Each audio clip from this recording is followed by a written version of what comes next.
សម្ដែងនៅព្រះគាថាចំនួន1ព្រះគាថា4បាតប្រងទ្រង់ត្រាស់សម្ដែងមនាលភិក្ខុទាំងឡាយបុគ្គលពៀលធ្វើកម្មអាក្រក់មិនដែលដឹងឡើយប៉ុន្តែក្រោយមករមែងក្តៅក្រហាយព្រោះកម្មដែលខ្លួនបានធ្វើហើយនោះណាដូចជាភ្លើងឆេះព្រៃណាបុគ្គលពៀលដែលធ្វើនៅអំពើអាក្រក់គឺមិនដែលដឹងឡើយប៉ុន្តែក្រោយមករមែងក្តៅក្រហាយព្រោះកម្មដែលខ្លួនបានធ្វើនោះដូចជាភ្លើងឆេះព្រៃកាលដែលខ្លួនកំពុងតែធ្វើនឹងអត់ដឹងទេប៉ុន្តែក្រោយមកបានទទួលរងនៅអំពើបាបកម្មដូចជាភ្លើងឆេះព្រៃណាភ្លើងឆេះព្រៃវាក្តៅញាតិញោមណាធ្លាក់ទៅឆេះនៅក្នុងនរករួចពីនរកមកកើតជាសត្វប្រែទាំងត្រូវភ្លើងឆេះទៀតឃើញទេណាព្រះអង្គទ្រង់ត្រាស់សម្ដែងថាអដ្ឋបាបានិកម្មមានិការាំងពាលោអ្នកពុជ្ជតិសេហេកម្មមេហេតុមមេធោអកិទ័តធោវតបតិណាអដ្ឋបាបានិកម្មមានិការាំងពាលោអ្នកពុជ្ជតិសេហេកម្មមេហេតុមមេធោអកិទ័តធោវតបតិបុគ្គលមិនមានប្រាជ្ញាការធ្វើអំពើអាក្រក់រមែងមិនភ្ញាក់ខ្លួនលុះកាលជាខាងក្រោយទើបក្តៅក្រហាយដោយសារកម្មរបស់ខ្លួនដូចត្រូវភ្លើងឆេះដូច្នោះណាអដ្ឋបាបានិកម្មមានិណាជនពាលមិនត្រឹមតែធ្វើនៅអំពើបាបកម្មដោយអំណាចនៃសេចក្តីខឹងក្រោធប៉ុណ្ណឹងទេសូម្បីកាលដែលខ្លួនកំពុងធ្វើបាបកម្មហ្នឹងក៏មិនបានដឹងខ្លួនមិនបានភ្ញាក់ខ្លួនពាក្យដែលថាកំពុងធ្វើនៅអំពើបាបកម្មមិនភ្ញាក់ខ្លួនមិនដឹងខ្លួនហ្នឹងមិនមែនចង់មានន័យថាបុគ្គលហ្នឹងមិនដឹងថាខ្លួនឯងធ្វើអំពើអាក្រក់ទេដឹងថាខ្លួនឯងនឹងធ្វើអំពើអាក្រក់ហើយកំពុងតែធ្វើអំពើអាក្រក់ហើយប៉ុន្តែដែលព្រះសម្មាសម្ពុទ្ធថាមិនដឹងខ្លួននៅក្នុងទីនេះគឺមិនដឹងនៅផលរបស់បាបមិនដឹងថាតើអំពើដែលខ្លួនធ្វើហ្នឹងនឹងត្រូវទទួលផលយ៉ាងណាព្រោះវាអត់ទាន់ទទួលផលញាតិញោមអាពេលកំពុងធ្វើនេះមានបានទទួលផលណាអត់ទេពីព្រោះវាអត់ទាន់ដល់ពេលហ្នឹងហើយដែលព្រះអង្គទ្រង់ត្រាស់សម្ដែងថាបុគ្គលពាលមិនត្រឹមតែធ្វើអំពើបាបកម្មដោយអំណាចនៃសេចក្តីខឹងក្រោធប៉ុណ្ណោះទេសូម្បីកាលធ្វើក៏មិនដឹងខ្លួនតែកាលដែលខ្លួនធ្វើបាបនោះមិនមែនមិនដឹងថាយើងមិនដឹងថាយើងធ្វើបាបខ្លួនធ្វើបាបទេដឹងថាអំពើហ្នឹងជាអំពើអាក្រក់ជាអំពើបាបប៉ុន្តែមិនដឹងថា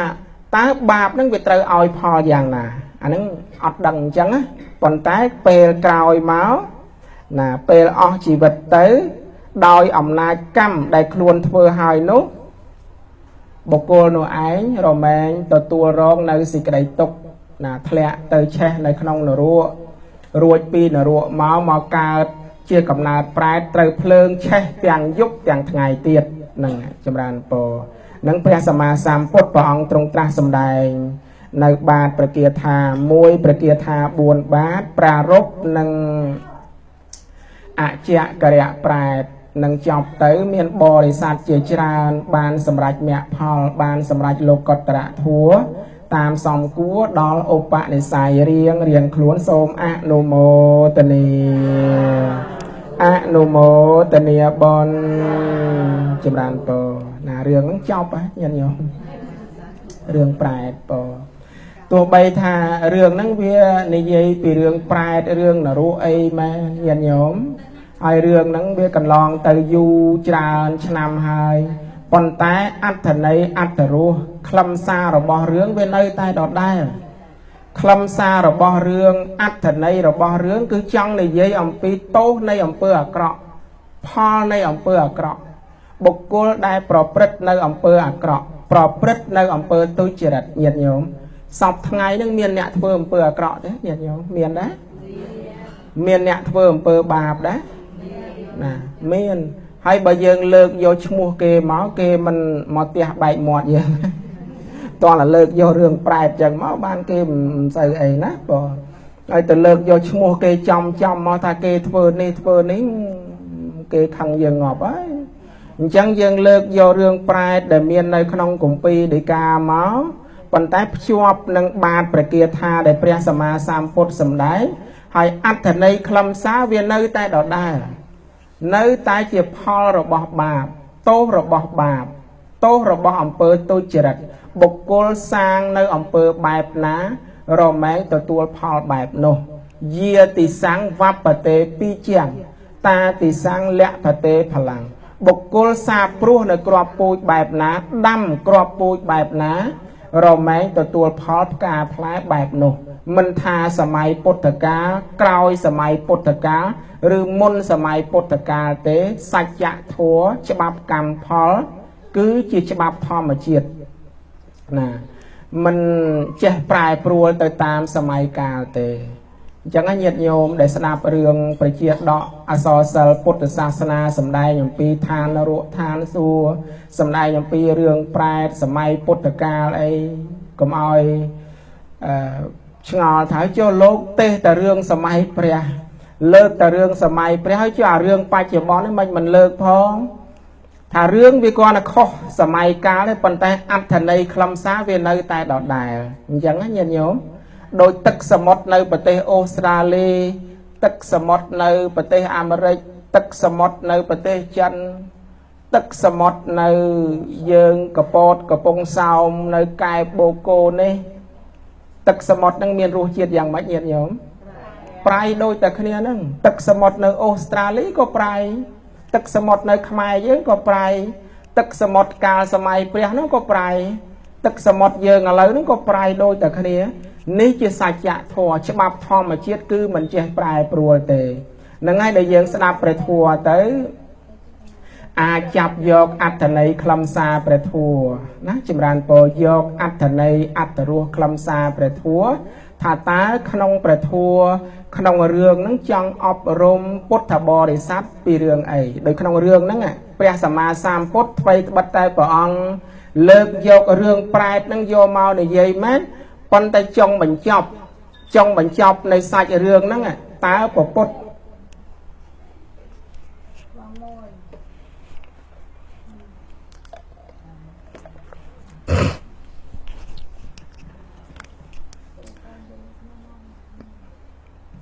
ញោមត្រូវអញ្ជើញទៅហ៎បងអូបងណាសូមអនុមោទនាថ្មីត្បិតតែព្រះសម្មាសម្ពុទ្ធព្រះអង្គសម្ដែងជាសាច់រឿងបុគ្គលាធិដ្ឋានរឿងនរករឿងប្រែតអីចឹងមែនប៉ុន្តែដល់ទៅចប់សាច់រឿងតើព្រះសម្មាសម្ពុទ្ធសម្ដែងថាម៉េចសេចក្តីបញ្ចប់រឿងរបស់ព្រះអង្គណាព្រោះគោលបំណងរបស់រឿងហ្នឹងគឺព្រះអង្គចង់សម្ដែងអំពីទោសនៃអំពើបាបទោសនៃអំពើអាក្រក់កុំឲ្យមនុស្សនឹងប្រព្រឹត្តនៅអំពើបាបកុំឲ្យប្រព្រឹត្តនៅអំពើអាក្រក់ពីព្រោះថាការប្រព្រឹត្តនៅអំពើអាក្រក់រមែងនាំមកនៅសេចក្តីទុក្ខដូចបុរសនឹងចឹងឃើញទេបានប្រយោជន៍អីញាតិញោមខឹងនឹងលោកសេដ្ឋីគាត់ឲ្យលោកសេដ្ឋីស្ដីថាឲ្យប៉ុណ្ណឹងហើយគាត់មិនទាំងថាចំមុខផងហ្នឹងគាត់ថាបរោះនេះមានជើងប្រឡាក់ដីតំណងជាមនុស្សដើរយប់ហើយមើលទៅប៉ុណ្ណឹងក៏គាត់ដើរហួសទៅណែមនុស្សយើងពេលខ្លះអញ្ចឹងណាញាតិញោមមើលពេលខ្លះគាត់ឲ្យគេប្រចាំងភ្លើងដាក់មុខបន្តិចក៏ខឹងដែរណាមនុស្សយើងហើយអ្នកខ្លះហ្នឹងគាត់ឲ្យគេឲ្យញឹមចំហ្នឹងក៏មិនបានខឹងដែរកំពុងតែខឹងឯងមកឲ្យសើចមកញឹមអីចង់ឌឺហើយអ្នកខ្លះគ្នាបើកឡានទៅវាសាចទឹកមកចំអាត្មាកាលនៅបិណ្ឌបាតទៅទឹកជប៉ុនទៅញឹកញាតិញោមបើកឡានប្រឆាចដាក់ជួនកាលទៅបិណ្ឌអញ្ចឹងទៅទឹកមកពីលើទឹកកាកបាយក៏មានណាញាតិញោមមិនដឹងធ្វើម៉េចយើងនឹងទៅរកឯណាទៅប្តឹងតុលាការឡាអេណាមានតែមកវិញបោកជប៉ុនទៅបោកគក់ជប៉ុនទៅអញ្ចឹងទោសនៃសេចក្តីខឹងក្រោធណាទៅដុតស្រែលោកសេដ្ឋីកាត់តសៃជើងគោលោកសេដ្ឋីដុតផ្ទះលោកសេដ្ឋីដុតគន់តកត់ព្រះសម្មាសម្ពុទ្ធហើយប្រុងសម្លាប់លោកសេដ្ឋីទៀត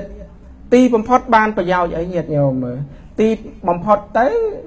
បានតែទទួលរងទុកលំបាកខ្លោចផ្សាតែខ្លួនឯងហ្នឹងណានឹងហើយដែលព្រះសម្មាសម្ពុទ្ធលើករឿងនឹងមកឲ្យយើងតក់ស្លុតរន្ធត់ភ័យខ្លាចនឹងអំពើបាបឲ្យមានហិរិអោតបៈមានសេចក្តីខ្មាស់បាបមានសេចក្តីខ្លាចបាបកុំប្រព្រឹត្តធ្វើនៅអំពើបាបពីព្រោះអំពើបាបកាលណាបុគ្គលធ្វើទៅវាមានទុក្ខទោសអញ្ចឹងវាមានគ្រោះថ្នាក់អញ្ចឹងទៅថ្ងៃមុខទៅ